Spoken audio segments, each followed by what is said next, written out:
Assalamualaikum. Kali ini aku mau ngajak teman-teman buat membaca buku Latazan bareng-bareng. Isinya apa sih? Jadi aku beli buku ini dari tahun 2014 waktu aku lulus kuliah dan awal kerja di perusahaan. Tapi waktu awal aku baca buku ini kayak masih belum relate gitu. Karena apa? Karena kalau dulu itu kan kita masih senang-senang, aku masih suka senang-senang, masih sering ya maksudnya bermain sama teman-teman, belum yang mengalami kejadian up and down dalam hidup gitu ya. Nah sekarang karena sekarang usia udah 30 plus plus, jadi kayak hidup itu ternyata tidak semudah yang kita bayangkan gitu, tidak seindah yang kita inginkan gitu ya, ada lika-likunya gitu.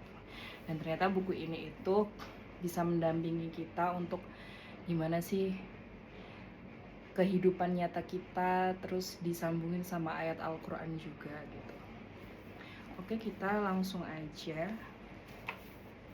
Jadi pertama kita dikenalkan dengan Allah, gitu ya Allah.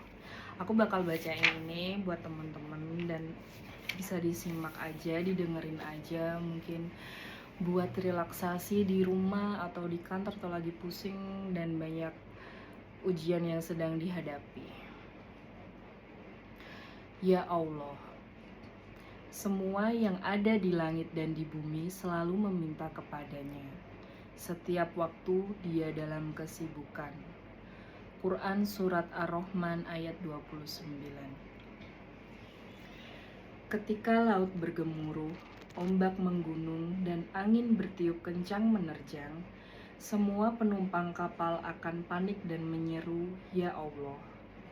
Ketika seseorang tersesat di tengah gurun pasir, kendaraan menyimpang jauh dari jalurnya, dan para kafilah bingung menentukan arah perjalanannya, mereka akan menyeru, "Ya Allah!" Ketika musibah menimpa, bencana melanda, dan tragedi terjadi, mereka yang tertimpa akan selalu berseru, "Ya Allah!"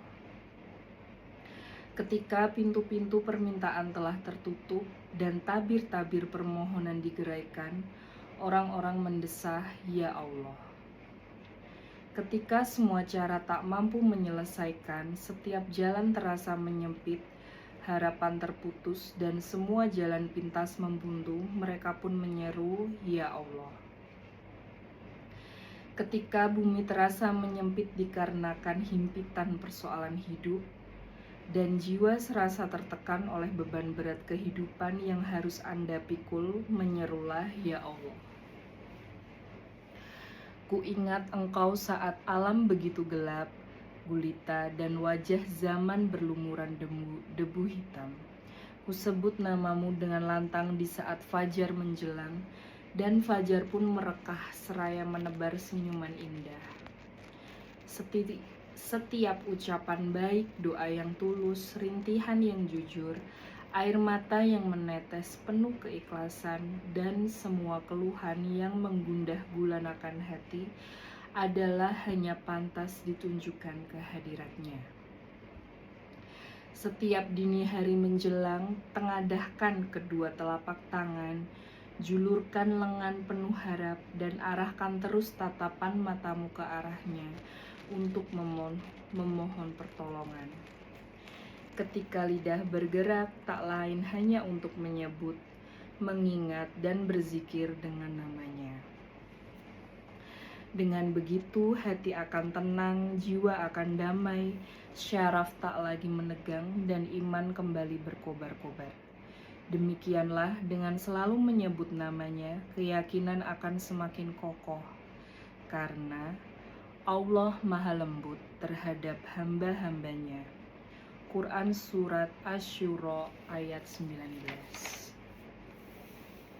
Allah, nama yang paling bagus, susunan huruf yang paling indah, ungkapan yang paling tulus, dan kata yang sangat berharga. Apakah kamu tahu ada seseorang yang sama dengan Dia yang patut disembah? Quran Surat Maryam 65. Allah, miliknya semua kekayaan, keabadian, kekuatan, pertolongan, kemuliaan, kemampuan, dan hikmah. Milik siapakah kerajaan pada hari ini? Milik Allah yang Maha Esa, lagi Maha mengalahkan. Quran Surat Ghafir ayat 16. Allah